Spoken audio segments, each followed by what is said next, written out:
Welcome to another In Wheel Time podcast, a 30-minute mini version of the In Wheel Time car show that airs live every Saturday morning, 8 to 11 a.m. Central. It's the In Wheel Time car talk show, and just ahead, we got more car talk with the boys who pretend to be Kardashian women. Which one are you? I think, is there one named Kim? I've heard that. I wouldn't know. I don't know. That's the reason I'm asking. I could be a Kim. You look like a Kim. Thank you. You look more like a Buffy. A Buffy? A Buffy. A Buffy Kardashian? Buffy Buffy Kardashian. There you go. Conrad's going to have This Week in Auto History. We think it's going to be from his Zoom call, but we're not sure. We putting him on? Are we going to do the Zoom call with Conrad? Well, we can, I guess. Well, Let's zoom him in. he had asked that question, and I thought, okay, well, if that's not, what you want. If not, Let's we got to see back if we up. can invite Conrad here. All right, well, you just do that. And I'll we'll get you work on updated on the stories making car news this week. Howdy, along with Mike out of this world, Mars. We need more Jeff Zekin. I'm always Don do. Armstrong. Conrad is home sick today. Well, that's the excuse that he's using. So he probably had too much to drink last night. But Yeah. Margaritas. I don't think he drinks margaritas. I think he's one of those Mai Tai? bourbon sipper. Mai Tai. Mai Tais? Mai Tai. Pina colada. With an umbrella. That's He got Conrad. poked in the eye drinking a drink with an umbrella, and he can't be here. That's what it is. Sorry, Conrad. We love you. Yeah. Not so much today because you've really thrown a wrench in the works, and we don't know what to It's do. all right. Use an open-end box wrench. Or I didn't whatever. want to mention to you. We did this last segment. Coffee and cigars tomorrow morning, 8 a.m. to 1 p.m. They have cars and bikes. It's a big meetup there. It's going to be at Park at Sugar Creek in Sugar Land, 14,019 Southwest Freeway. You realize that's like 3 miles from here. Yeah, it is. Yes, it is. Well, am I going to go? I may go. I don't know if I'm going to take the Corvette. let me or not. know. And, I haven't driven the Corvette in 2 months. Yeah, you mentioned that last week when we were at the social. Yeah, the Yeah. car social. No, I haven't driven it. I don't know why. Well, because every You've been time busy. I've been busy, and I have to take the cover off, get out there and wash it, and prep it, and do all the things. And I think it's got a slow leak. It might have a nail in the tire. I I've got thought to you had deal that with it. corrected. I haven't dealt with any of that yet. Oh. No. Because I had my tire recall done in a matter of, just bada bing. Well, bada I was boom, they did trying. that. I was trying to buy a magnet. What do they call it? An earth magnet. A magnet. Yeah. Okay. And so I can reset each of the wheels. TPMS units. Yeah. Of the car, because the brain of it is messed up and thinks that the right front is the left rear and vice versa. It's a mess. So anyway, because since I had the new tires put on, I've gotten false readings, all sorts of bizarre things going on with it. I think, well, let me try to reset it, because I think the problem is that the little sending units on the valve stems, that I think that their battery or whatever it is gone bad in them, and I need to get them changed. Oh. But the first thing I need to do is I need to get the flat fixed. It's a slow leak, so it's not that big of a deal. But I let Michael Garfield borrow my tire pump, Oh. so I don't have one in here right now. I got to go. Maybe I'll do that got tomorrow. The big one. Why don't you bring it by the house and we'll use the big monster one that. That means I have to get out and wash it and clean it up. Wash and it. stuff. You're only going to go. I live 12 minutes from here. I know. I don't think anybody's going to say, "Ooh, that car's too dirty. You can't drive it." Well, you're right. You're right. And I need to get the I will. juices I'll flowing. sit down in the corner and wait. You're going to pull the nail out. That's what you're going to do. What are you driving this week, by the way? What is that car Oh, out I there? saw that. That's a Grand Wagoneer. Oh, you got the Grand It's Wagoneer? huge. Yeah. Man. I thought you had another Cadillac. I was No, going to no, be no, no, really no. upset. No. How is that? Although, I'm pretty impressed with it. It is Wagoneer? very impressive. Yeah. Yeah. I had it months ago. Is it a white one? No. No, it's dark color. Okay. What color is it? Because at night it looks He black. doesn't even know. Did It you was even dark. know? It's dark. Mike, did you not take delivery of it on Thursday? in the daylight. No, I did not. Well, fill us in, damn it. I'm looking for the Monroney's in it. No, I'm not asking about that. When did you take Oh, delivery it of was it? delivered on Thursday, but I didn't get it till Thursday night because I had to go. It was delivered to my house. Uh-huh. And then I had to go get it Thursday night. Because you were at the beach. No, I was working across town. Oh, okay. You know, it's all a mystery when it comes to him. Buffy Kardashian. We don't, yeah, exactly. We don't have any clue what he's up to these days. It's all a mystery. As soon as I figure it out, I'll let you know. The man of mystery. Do I need to walk out there and look at the We'll damn do it on the color of next the break. car? Wait till Jeez. after the show. We'll look at it next break. You told me that you had something I did. that you wanted to do, and Oh. I'm thinking, okay, well, let's do it. The one I just sent you, or the one from last week? I don't know. This one's cool. This is a good one. Mike, pay attention. I'm Put listening. your stuff down. Well, I'm trying to who- get Conrad lined up. Who is the world's largest tire manufacturer? Because I am the international Now, are we correspondent. talking about Where tire size? who manufactures the most tires? Most tires. General. This is my international correspondent. General. No, Nope. you're wrong. I'm going to go with Yokohama. Okay, well, if you said Bridgestone, no. Yokohama, no. And you said, what did you say? I don't know. Whatever you said. That's not it either. Goodyear, no. I said General. General is no. That's all part Continental. of an affiliate. No, it's not an American company. And one of the other hints is they're based in Denmark. If that'll help you out, Conrad's probably googling it. No, they're not the little wieners in a can. Vienna sausages. That's it. That's Denmark. Well, what is it? It's Lego. What? Lego produces the most rubber tires. LEGO? Yep. The people that make the little snap together Lego things? is an abbreviation. It's cut two your Danish foot words up. meaning "leggat," which means play well. That's what Lego means. They made 318 million tires.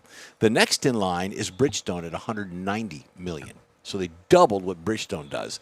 Next is Michelin, and the last on the list of these four is But Goodyear. wait a minute. We can't even get the tires here. I've never seen a Lego tire. Where? What Then brands? you haven't bought Lego.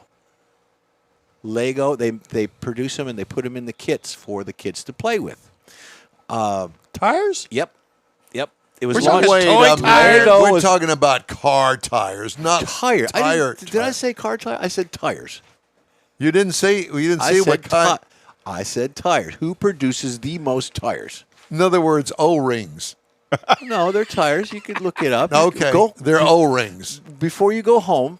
Stop at a toy store and get some Lego, and there will be little rubber tires. Oh my God. Okay, so what about real, honest to God tires that you buy for your car? Well, that would car? that would be Bridgestone because they're second in line to Lego. Lego produces the most rubber tires. You know, sometimes you just like to reach over. Are you there sure they're and slap rubber? 'em. Oh, there's more. Please. Yeah, please, sure Well, there it I need is. started in more. 1958, but in 62, after looking at how they made them and the patent design and everything, is when they actually started producing them. In 1999, Who? What? Lego. In 1999, the Lego brick was named Products of the Century, and then in 2015, Lego replaced Ferrari as a brand name and the world's most powerful brand. Yeah, absolutely. And the annual production of Lego bricks is approximately 36 billion, You which know- is 1,140 per second. You know, the whatever it was that you smoked back in your teenage years has finally It's all right here. reached an end right all here. right there, yeah. Thank you so Lego. much. So let me ask you, what in the world would possess somebody to look up the most tires that are manufactured Well, by I a am the tire manufacturer? guy. I and understand the that, but I international mean, correspondent. I wanted understand. to find out. I've got some other tidbits about Bridgestone as well. Well, please share with us. Bridgestone actually produces the most rubber for golf balls. They make hockey pucks, which I do have one. I have it. It's a little souvenir hockey puck. Is it a Bridgestone It hockey says puck? Bridgestone. They make them for the NHL. Yeah, that's what Bridgestone does. All the rubber that you see and goes into a tire, or that goes into golf Where are balls. the Bridgestone manufacturing plants in the United States? There are Akron, the home base of all tire information and corporate offices. Akron, Ohio. You know that Goodyear actually has a chemical factory right over here that Yep. they make a lot of the goo that goes in rubber The tires. goo. That's technical, isn't it? It is. I'm going to write that down. Goo. Goo. That's Gumby. His little sister's name was Goo, wasn't it? I don't know. Gumby is rubber. Although I think that's Michelin. Michelin's French. You have a facility in the Carolinas for Michelin. You have Rome, Georgia for Pirelli. When I worked for Pirelli, we used to go tour the factory in Rome, Georgia. And the city's not that big, but it's got a big industrial footprint for Georgia. Interesting. Yeah. Well, I did not know, but Houston has a huge tire recycling facility over on the east side of town. It is massive. Yep. And you wonder what happens to your used tire when you go to get new ones at discount, and they put them in a great big cargo container and ship them off, and I think that most of them go over there. There is a recycling facility in Oklahoma. Conrad probably knows about this as well. I can't remember if it's near Tulsa or more Oklahoma City, but it's a massive property with a little tiny building that they grind up all these tires, and anything from car tires, truck tires, motorcycle Right. tires, Lego tires. When you're watching a football game and the receiver, wide end, whatever, they get tackled and they hit the ground and there's all these little black dots. Yep. That's rubber. That's actually ground up, recycled rubber. Yeah, and I never understood that, but that's another It's a story cushion. for another day. It's a cushion thing. It's a cushion thing. Yeah. Yeah, you see them, especially when they drag their feet through the end zone, that you see all that little black pebbles coming up out of Yep, the that's AstroTurf. exactly what it is. Yeah. It's interesting. All right. Well, thank you so much. Yeah. Is Conrad on the line? Conrad is on the Yep. line. Oh, gosh. I can only imagine what this is, what kind of, Are we putting him on now? yeah, we're going to put him on now. Okay. And I can only imagine what this conversation is going to be like. We're going to be ridiculed for something. Conrad, Probably. good. There you go. Conrad. Good morning, gentlemen. Can Well, you How don't are sound like you're sick because you're not, are you? Huh? Yeah. Uh-huh. They let you put pictures up in your jail cell? I didn't know that. Yes. They did. I'm down here. I'm waiting for defund Dina to let me out. Yeah, that's that. You're in the new social jail cells. Yeah. Well, so So, how, Jeffrey, do you know who manufactures the most cars in the world? It's either Matchbox or Hot Wheels. Correct. Same idea as the most tires. Yeah. Yep. Which I would assume that Matchbox or Hot Wheels makes the most tires because Lego doesn't make Matchbox tires. Well, Matchbox actually was going to be put out of business by Hot Wheels, and then they were sold, repurchased or something, and then the Matchbox company kind of had a rejuvenation to come back. Hot Wheels cars were faster than Matchbox. Yes, because of the axle was made out of actually violin wire. Yep. Trivia, unknown trivia. Don is just amazed know. that either one of us know anything at all. Let me just say, we're going out loud and clear on iHeart Radio with all this wonderful. car talk. It is car Information. talk. Yeah. Well, I will tell you, I had thought of this in decades, that I was a slot car guy. Oh, yeah. Back in middle school. This is back, well, a long time ago. And I had to explain to somebody what a slot car actually was, and that we had actually a couple of slot car tracks. One of them was over off of Willow Bend and 90A, South Main, over there. That was my first one. And the other one was over in Bel Air. And it took up a pretty large footprint because the tracks were huge. Yep. And most of these places had at least 2 tracks in them. How many lanes on each track? Yeah, I want to say like 4 or 8 Yeah. lanes. It was huge, and there were slot car leagues that you would join a league, and everybody would race on whatever Tuesday night at 6 o'clock or whatever it was. And I didn't join a league. I wasn't that good because the slot cars were expensive. Yeah. And depending still on are. motors and bodies and all the yeah. other stuff that you have. So some guys And then the money you'd spend on cheating. Yeah, some of the guys had I'm little cheating. tool Well, boxes it's interesting that you know about that because apparently, were you a slot car guy? A little bit. Yeah, But, like- a little bit of old Coca-Cola, kind of leave it out and let it get nice and sticky and rub it on the rear tires. Because that would help you when you drag race slot cars. Well, and that was bring that point up because some of the slot car places they have now actually have a section for drags Oh for yeah, the yeah. drag races. There It's was a separate- actually one up here in Cyprus, probably closed about 7 years ago. Wow. Yep. And the Houston Performance Driving used to have meets over there every now and then. Everybody go in and run their slot cars. So Don, you had the little HOs, or did you have the 132nds? No, they were probably that big. Yeah. I don't Yeah. I don't know, 6-8 inches long Yeah. or something like that, with a very thin, almost non-existent plastic body that weighed absolutely nothing. Right. And you'd And, put it. and you'd paint the plastic body from on the the inside. That's correct. so it looked nice and shiny, not from the outside. That's correct. My son Absolutely. and I used to do the RC, and we would do that. You would stripe it first, and then you would mask it off, and however design you wanted. But yeah, it was pretty cool. That was cool. All right.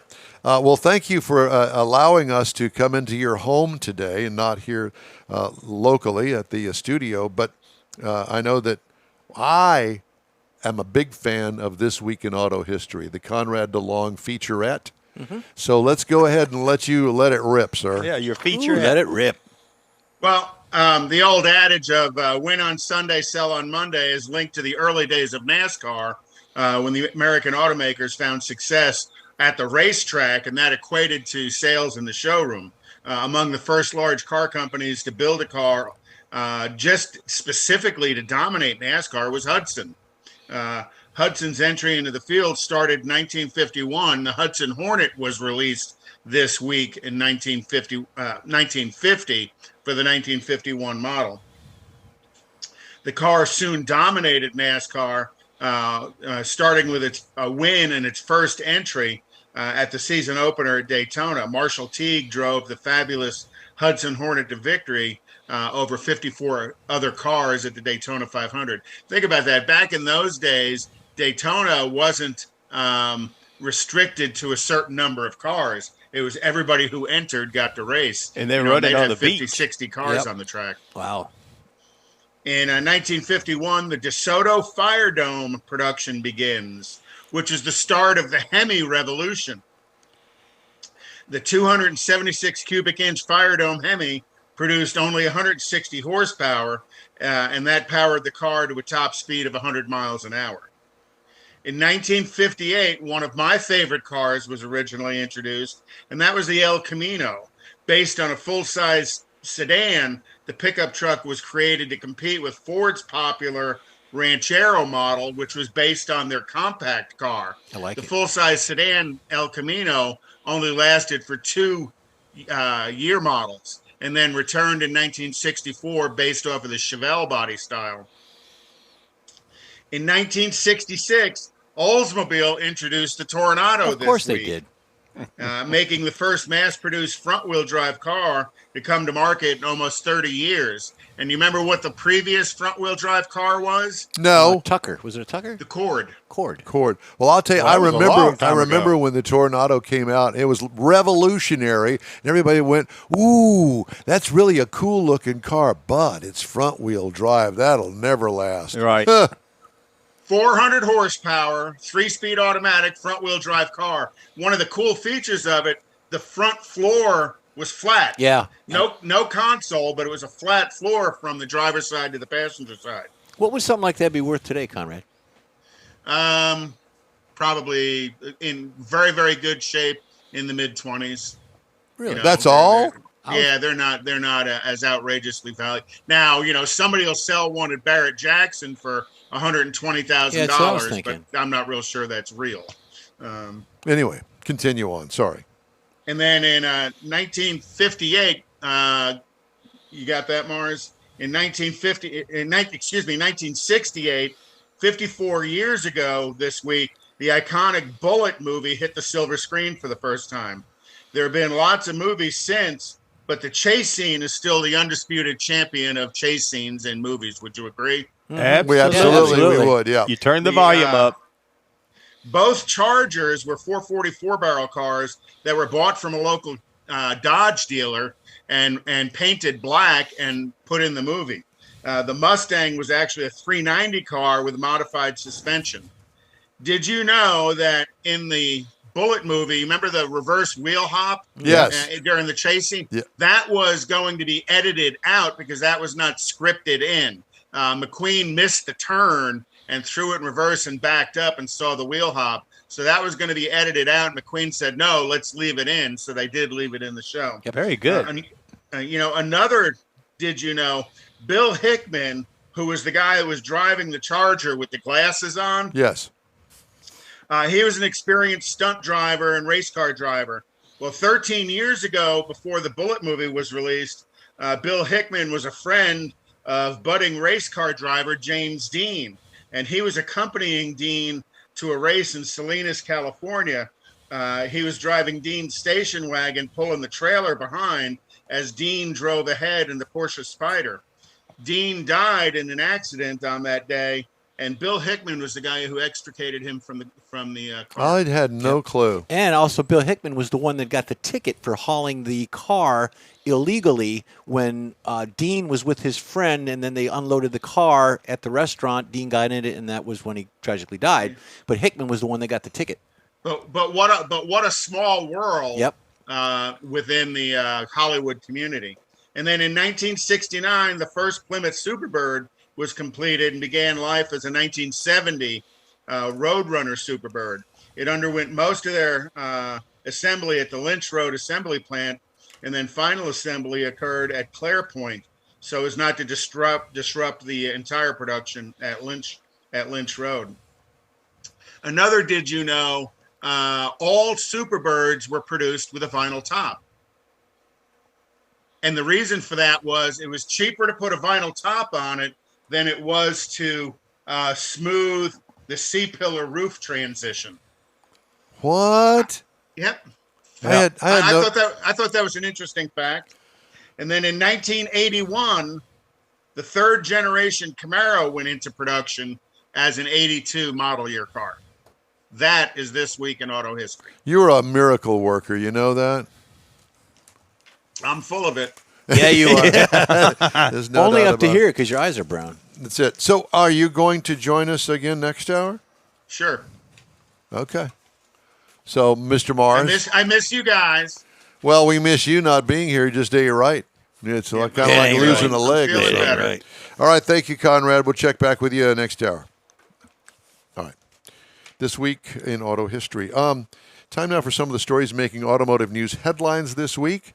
And some recalls. Ford Maverick for 2022. Unintended brake light illumination. Uh-oh. Rear view display inoperative on every Audi known to man built in the 21 and 22 model years. If you got an Audi, check it, safercar.gov, and they'll give you the details on that, or contact Audi personally. Okay, Hyundai, all of the 21 and 22 models of Hyundai's loss of drive power, meaning the engine, I guess, doesn't work. No That's kind of weird. The Kia Sorento K5, also a loss of drive power on that as well. All right. Nikola founder convicted of fraud. You familiar with Nikola? That's a startup electric car company. Oh, is it? Yeah, was. Nikola Corp founder Trevor Milton on Friday was convicted by a U.S. jury of fraud in a case alleging he lied to investors about the electric vehicle company's technology. Jury found Milton guilty on 1 count of securities fraud and 2 counts of wire fraud after deliberating around 5 hours. During the trial in federal court in Manhattan, prosecutors depicted Milton, 40, as a con man who sought to deceive investors about the electric and hydrogen-powered truck makers' technology. Wow. Starting in November of 2019. Milton of Oakley, Utah, was indicted in July last year. He left Nikola in September of 2020 after a report by short seller Hindenburg Research called the company a fraud. Prosecutors accused Milton of using social media and interviews on television, podcasts, and in print to make false and misleading claims about Nikola's trucks and technology. Wow. Bye-bye, so long, sayonara, get out. Yeah, but if the company's named Hindenburg, do you really trust them? No, well, there's that. It went up in flames, I think, didn't it? so. Slowing auto sales helped inventory levels recover further to 1.32 million vehicles in September, a significant jump over where they were a year earlier. but still historically low, according to Cox Automotive and the Automotive News Research and Data Center. Cox said the figure, the highest since June of 21, represented a 42-day supply based on its practice of using the selling rate from the last 30 days. It was nearly 500,000 vehicles higher than where inventory stood at the same point last year, and about 90,000 higher than where it stood a month earlier. But inventory remained more than 2 million vehicles down from the same month in 2019 before the pandemic. Huh. So there are cars trickling back to dealer showrooms and sales lots. So if you're in the market for a car, I said go for it. I've noticed that. Yeah, I've noticed them filling up. I would imagine that the cost of a car loan these days continues to climb because of interest rates. Well, the Fed's raising the rate, too, again, allegedly. And speaking of Feds, Federal Trade Commission taking action against auto dealer Passport Automotive Group for deceiving consumers by tacking hundreds of thousands of dollars in illegal junk fees onto car prices and for discriminating against black and Latino consumers with higher financing costs and fees. Class act, this Passport company. Passport is its president Everett Helmuth and its vice president Jay Klein will pay more than $3.3 million to settle the FTC's lawsuit, which will be used to refund consumers harmed by Passport's conduct. Wow. So there's still That's not crooks good. in the automotive industry. It just amazes me. It truly, that you can get away with crap like that. Well, But you don't get away that you with would it. even try it. And discrimination today. You're a black guy, so I'm going to charge you some extra money. What kind of 1800s thinking is that? Yeah. I don't. We don't live in that era anymore. These guys ought to be run out of the United States. I don't think that way. But blackballed from the business. Oh, it's embarrassing and it's horrible. Well, whatever. I mean, there's always got to be one. Mm-hmm. This guy ruins it for everybody, Mike. Exactly. All right, time now for a quick break, but we'll be right back. You're on the In Wheel Time Car Talk Show on iHeart Radio. Starting to work on your Christmas calendar? Be sure to add the next Tailpipes and Tacos Cruise-In Saturday, December 17th. You'll want to attend Tailpipes and Tacos Christmas Edition at the Loopy Tortilla in Katy, 8 to 11 a.m. It's the only place cruisers compete for Loopy's Chili Pepper trophies and other prizes. There's no charge to enter your vehicle for Best Hot Rod, Best Classic, or Best Modern Classic. Tailpipes and Tacos is Houston's coolest and most unique cruise-in and is your opportunity to see the best hot rods, show cars, classics, and resto mods. And get Loopy Tortilla breakfast tacos with adult beverages.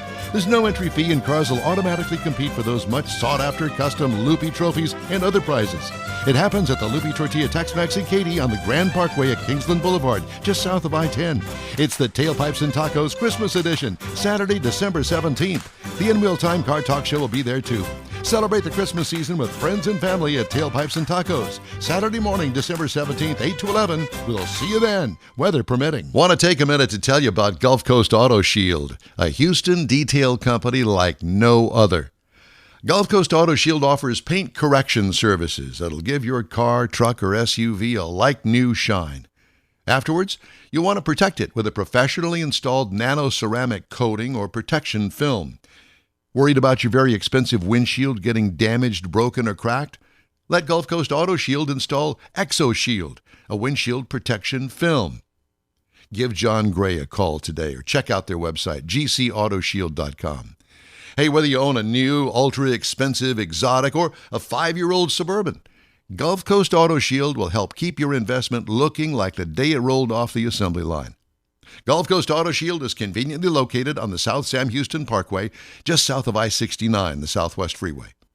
Meet the staff and check out all of their services online right now at gcautoshield.com.